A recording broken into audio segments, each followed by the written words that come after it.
Welcome to our tribute to legends on our channel. Today we remember the amazing actors who passed away on this day, July 27, 2024. Let's honor their incredible work in the world of movies.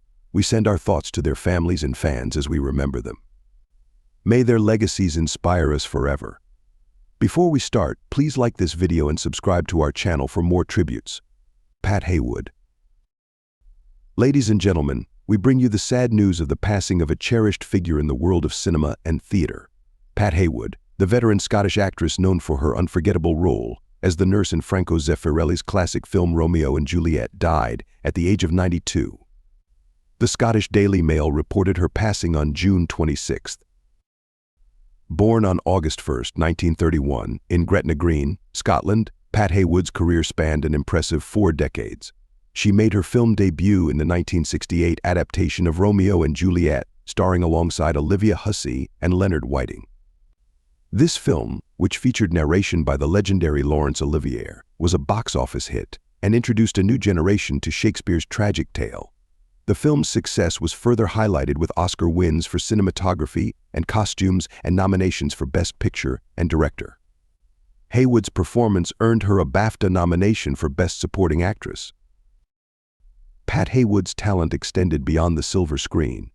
She studied at the Bristol Old Vic Theatre School and spent over a decade with its theatre company, including 5 years in the London production of the Julian Slade musical Salad Days. Her filmography boasts a variety of roles in movies such as Goodbye, Mr. Chips 1969, Staircase 1969, all the way up 1970, Young Winston 1972, The Nelson Affair 1973, and Wish You Were Here 1987. In addition, she showcased her versatility on television, starring in the 1976 ITV sitcom Lucky Feller, the 1978 BBC miniseries adaptation of Wuthering Heights, and a 1987 episode of the BBC anthology series Screen 2 titled East of Ipswich, written by Michael Palin. Pat was also known for her role in the horror comedy Mumsy, Nanny, Sonny and Girly 1970, and as the wife of British serial killer John Christie in the film 10 Rillington Place 1971, directed by Richard Fleischer. She shared a long and happy marriage with actor Oliver Neville, who was the head of the Royal Academy of Dramatic Art from 1984 to 1993, until his death in 2021. Pat Haywood is survived by her daughter, Sarah, who continues her mother's legacy in the world of acting. We remember Pat Haywood for her remarkable contributions to theatre and film, and she will be greatly missed by all who knew her work. Our thoughts go out to her family and friends during this difficult time. Ray Lawler. We have some deeply sad news from the world of theatre. Ray Lawler, a legendary figure in Australian drama, passed away at the remarkable age of 103. Ray Lawler was a giant of Australian theatre, best known for his groundbreaking play, Summer of the 17th Doll. Premiering in 1955, this play took Australia by storm and then conquered London, earning the Evening Standard Award for Best New Play on the London stage in 1957. 2 years later, it was adapted into a film starring Ernest Borgnine and Angela Lansbury. Lawler wasn't just a playwright, he was also an actor and director. He played the central character of Barney, a Queensland cane cutter, in the original production of The Doll, which was staged by the Union Theatre Repertory Company. This company, which Lawler co-founded with John Sumner in 1953, would later become the Melbourne Theatre Company. To honor his immense contributions, MTC named one of its stages the Lawler. Lawler's legacy is immense. Summer of the 17th Doll was revolutionary, bringing Australia's working-class vernacular to the stage in a way that had never been done before. It remains one of the nation's greatest works of theatre. Critics at the time, like Biddy Allen from the Argus, recognized the authenticity and depth of his characters. Tributes have poured in since the news broke. Theatre director Neil Armfield described Lawler as a beautiful man who gave generations of actors thrilling challenges and audiences immense pleasure. The Melbourne Theatre Company expressed their sadness, noting that Lawler's play was a turning point in Australian theatre history, and his legacy lives on in their commitment to new Australian writing. David Berthold, artistic director-in-residence at NIDA, also paid tribute, noting that while Summer of the 17th Doll remains a cornerstone of 20th century theatre, Lawler's contributions went far beyond that single play. Lawler died peacefully on Wednesday evening after a brief illness, leaving behind a family, countless friends, and an entire theater community mourning the loss of a true pioneer. His work and spirit will forever be a part of Australian theater. Our thoughts are with his loved ones during this difficult time. Robin Eastwood. Ladies and gentlemen, we bring you sad news from the Australian television industry. Robin Eastwood, a beloved TV legend, passed away at the age of 62. Her production company announced her passing on social media, and the tributes have been pouring in. For over 30 years, Robin worked behind the scenes on some of Australia's most famous TV shows. She was a powerhouse in documentaries, dramas, TV commercials, and long-form factual programming. Some of her notable works include Lebanese Beauty Queens, Who Do You Think You Are? Australia. Chapel Corby, The Hidden Truth, and Ganja Queen. Robin's talent wasn't confined to Australia. She worked with international TV networks, including National Geographic, to produce travel shows. She was fluent in Japanese, offering bilingual services to Japanese production companies filming in Australia. Her career kicked off in the 1980s when she drove a microbus around Japan, promoting Australia as a tourist destination. Over the years, she became a significant figure in the industry, known for her professionalism, compassion, and dedication. Artemis Media, the production company Robin worked with for over 20 years, expressed their devastation at her passing. They remembered her as a much-loved and admired member of their family. They said, "Robin has been a force in our industry, and we've had the privilege of working with her on many series." Robin collaborated with many Australian stars, including Toni Collette, Geoffrey Rush, Jackie Weaver, and Susie Porter. Her colleagues praised her for setting high standards as a line producer and production manager. They fondly recalled how she supported her teams and generously shared her knowledge through mentoring. Comedian K.C. Martin Stone described Robin as a powerhouse who always got things done with a smile and a laugh. "Such a huge loss," she said. One person wrote, "Interacting with Robin was a small moment of joy in the often fraught process of production." Simon Muscat added, "She was a great joy to work with and a great member of the team and production family. She will be missed." Ian Pat shared that Robin was instrumental to the success of many projects he was involved with. Janine Sheed remembered her as an absolute rock, always present, dedicated, and juggling it all with a smile. Pierce Brosnan. Recently, rumors have been circulating about the death of Pierce Brosnan, the acclaimed Irish actor known for his iconic role as James Bond. However, these reports are entirely false. Pierce Brosnan is alive and well. This is not the first time that the actor has been the subject of a death hoax, and it serves as a reminder to always verify news from credible sources before believing or spreading such information. Pierce Brosnan, born on May 16, 1953, in Drogheda, County Louth, Ireland, is one of the most beloved and versatile actors of his generation. With a career spanning over 4 decades, Brosnan has captivated audiences worldwide with his charm, talent, and versatility. Brosnan's journey to stardom began in the 1980s when he starred as the suave private investigator, Remington Steele, in the television series of the same name. His performance in Remington Steele not only showcased his acting prowess, but also established him as a household name. However, it was his portrayal of the legendary British secret agent James Bond that truly cemented his place in Hollywood history. Taking over the role in 1995 with GoldenEye, Brosnan brought a perfect blend of sophistication, wit, and action to the character.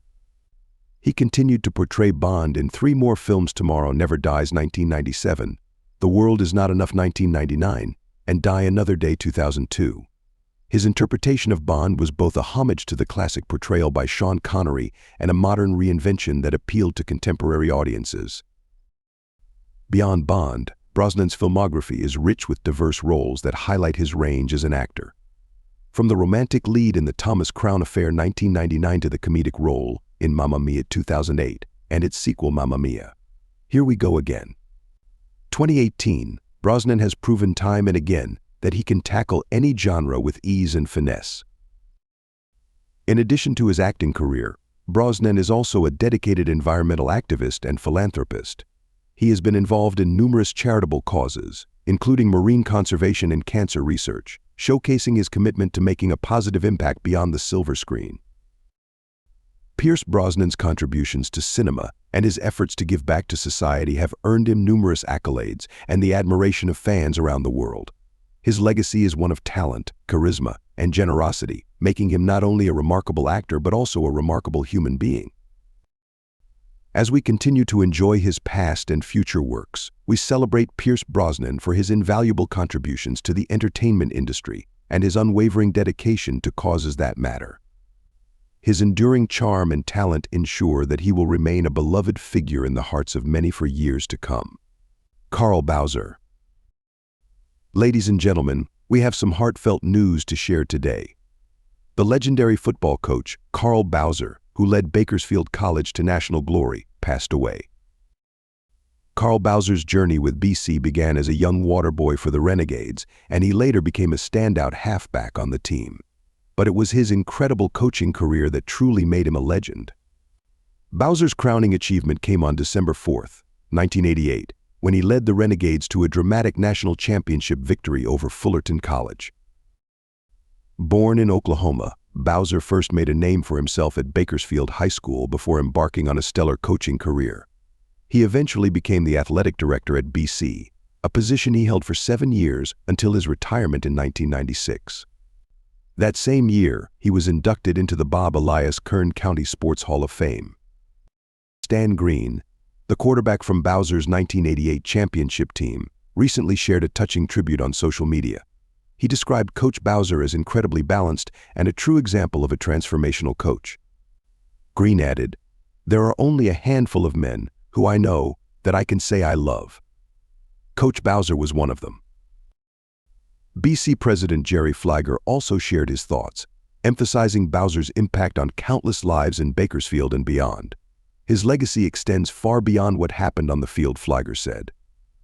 "We will mourn his loss while honoring his memory by maintaining the level of excellence he helped establish at BC." One of the most harrowing moments in Bowser's life occurred on October 29, 1960, when a twin-engine C-46 aircraft carrying the Cal Poly San Luis Obispo football team, including Bowser, crashed. Tragically, 22 people, including 16 of Bowser's teammates, lost their lives that day. Bowser himself sustained a head injury but survived, thanks in part to a teammate who insisted he sit in the back of the plane, away from the most dangerous area. But Carl Bowser's brightest moment came on that unforgettable December day in 1988. The undefeated Renegades, ranked No. 3 in the national poll, faced the top-ranked Fullerton College Hornets. With less than 3 minutes on the clock, BC's Carl Price scored a touchdown with just 26 seconds remaining, sealing the victory and giving BC its 4th national championship. Throughout his coaching career, Bowser posted an impressive record of 83 wins, 31 losses, and 3 ties over 11 seasons. Under his leadership, BC won 6 Western State Conference titles and appeared in 7 Potato Bowls. He was named Conference Coach of the Year 4 times and had only 1 losing season as head coach. In 2021, Carl Bowser was part of the inaugural class of the Bakersfield College Renegades Athletics Hall of Fame. As Stan Green beautifully put it in his tribute, heaven has just gained an amazing person. Rest in peace, Coach Carl Bowser. Your legacy will live on in the hearts of all who knew and loved you. Malian Cora Virtuoso. It is with heavy hearts that we report the passing of Tumani Diabate, the legendary Malian Cora Virtuoso.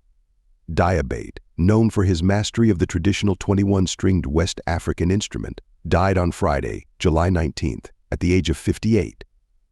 His manager, Saul Preza, confirmed the sad news, revealing that Diabate passed away in a hospital in Bamako, Mali, due to kidney failure. Diabate's influence on the music world is profound and far-reaching. A 71st-generation kora player, he honored the traditional uses of this classical instrument, known for its spiritual and meditative sounds. Yet, he was also a pioneer, embracing modern sounds and collaborating with a diverse array of artists, including Bjork, Taj Mahal, Damon Albarn, Bella Fleck, and Malian guitar legend Ali Farka Toure. Born in Bamako in 1965, Tumani Diabate came from a lineage of griots West African historian musicians dedicated to preserving oral traditions. His father, Sidiki Diabate SR, was a celebrated kora maestro, and his mother, Ning Kuita, was a gifted singer. Despite growing up surrounded by musical talent, Diabate was largely self-taught, learning by listening to his father and grandfather. His son, Siddiqui, followed in his footsteps, and the father-son duo recorded 2 albums together, Tumani Siddiqui in 2014 and La Mamali in 2017. Tumani's professional career began at the tender age of 13 with a group from Kulikoro, Mali. By 19, he was playing in a backing band for Malian singer and kora player Kandia Kuyate. His journey took him to London in the late 1980s, where he met British producer and musicologist Lucy Duran. This collaboration led to his solo debut, Kera, in 1988. Diabate's discography is vast and varied. He recorded albums with blues legend Taj Mahal and banjoist Bella Fleck, and he created 2 Grammy-winning albums with Ali Farka Tour in the Heart of the Moon and Ali and Tumani. He also contributed to Björk's 2007 album, Volta, and performed live with her in 2008. A friend and collaborator of Gorillaz and Blur's Damon Albarn, Diabate played a pivotal role in Albarn's 2016 Mali music project. In response to a tragic attack on a Bamako hotel in 2015, Diabate co-created the festival Acoustic Bamako, where Albarn also performed. In a 2007 interview with Pitchfork, Diabate expressed his love for blending cultures and genres. Music has been created as its own language, he said. The G on the kora is the same G that's on a piano. It's the same G that Carlos Santana was playing. The B on the kora is the same as the one that the hip-hop people have. He continued, I'm happy to be this kind of open musician. I'm not just playing for the beer or the whiskey, My music has a history and a legend. Tumani Diabate leaves behind a rich legacy, forever etched in the annals of music history. His remarkable ability to bridge traditional and modern sounds has left an indelible mark on the world. He will be deeply missed, but his music will continue to inspire generations to come.